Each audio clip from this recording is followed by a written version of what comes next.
Hello, everyone, and welcome to the Live Ones. I am Big Matt, your capper extraordinaire. And the big story today, the new Netflix documentary Sign Stealer dropped overnight. The highly anticipated inside look at Connor Stallions and the Michigan sign stealing scandal becomes pretty obvious about 5 minutes into it that this is a Connor Stallions reclamation project. Maybe it's got something to do with the investigation still being ongoing, but I found it very one-sided, did not get a whole lot of input from the NCAA. Maybe not surprising, it was directed by Micah Brown, who directed the famous Chuck and Tito 30 for 30 on ESPN, which didn't even try to present a neutral viewpoint about the relationship between the two UFC fighters. It was a very heavily anti-Tito Ortiz slant. So I haven't seen anything else Micah Brown has made, but between those two projects, he definitely seems to inject viewpoints into his documentaries, takes the Michael Moore approach to filmmaking. Anyway, the takeaways from the special are numerous. According to Stallions, there's an underground community of low-paid college football analysts who will call each other on every Sunday and trade with each other. Anything scheme-related, could be playbooks, game plans, whatever. They make a trade and they go into the game knowing what the signals are. The guys who are the analysts who are paid to decipher other team signals through game film, which is, by the way, it's completely 100% legal to do that. Every football team at every level does it to some extent. But those are usually the lowest level, lowest priority guys on a team's staff. No one really cares about them or pays attention to what they're doing, at least before this. They happily trade with each other basically because they're not paid a whole lot and it makes all of their jobs easier. Stallions maintains adamantly that he never broke the rules about advanced scouting. He never paid anyone to attend the games of future opponents and videotape their signals. He hired his attorney, Brad Beckworth, based on his record of beating the NCAA in legal disputes. Beckworth just really, he's a crusader against the NCAA. He thinks it's a very corrupt organization, deserves to be taken down. He's not entirely wrong. But Stallions followed Beckworth's advice to the letter, and so that is apparently why it appears he wasn't cooperating with the NCAA's investigation. His lawyer basically told him to shut up and not agree to any kind of a hearing that didn't have some legal guidelines, some ground rules. And so that's what made it look like he wasn't cooperating. But he really, really wanted to, according to him. He didn't outright deny that it was him in the photo disguised as a Central Michigan staff member watching the signs of the Michigan State sidelines. He parses his language. He says, I don't recall attending a specific game. Stallions also non-denied the fact that he had bought a whole bunch of tickets to dozens of games involving future Michigan opponents. Says he just buys tickets and resells them for profit as a side hustle. You know, if his family members or his friends want tickets to a game, he gets them for them. Just laughs off the whole thing. I think his quote was something like, well, I guess the accusation is that my mom helped me advance scout Purdue.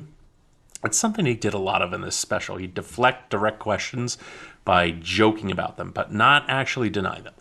My overall take is that, Stallions is a wormy dude who was obsessed with Michigan football, would do absolutely anything to help them win. He was a super fan, but that what happened was close enough to the gray area of the framework of the rules that as long as everyone involved keeps their mouth shut about it, nothing's ultimately going to happen. Michigan's national title isn't going to be taken away.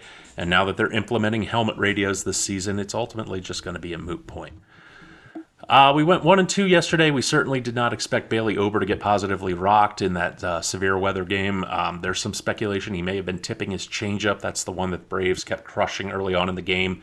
But they put 9 runs up on him in the first 2 innings before the weather delay. The Rays had a bizarre third inning with errors and some of the Mariners' hits actually hitting bases and getting deflected all over the place. That screwed up that play for us. But it's just Monday. We got the rest of the week. We got a full slate of baseball to go over tonight. Let's get to it. And the first game that we're looking at tonight is the Padres on the road in St. Louis. Dylan Cease is having one of the best years of his career, going to easily top 200 strikeouts again. Might top his all-time single-season best by the time the year is over. Probably will, actually. The Cardinals' offense has been bottom 10 this year in just about every major statistical category as a team.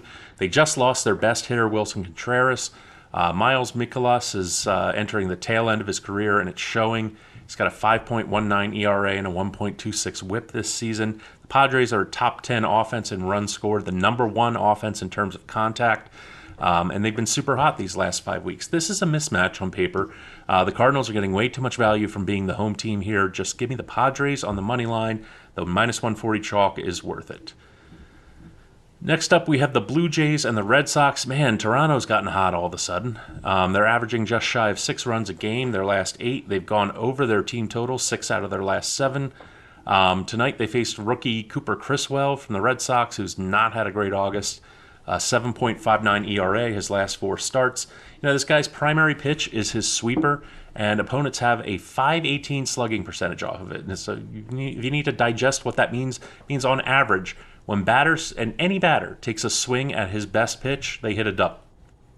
I have no idea why this guy is in the majors other than the Red Sox need bodies. Their bullpen's a mess, 4th to last in the majors in ERA.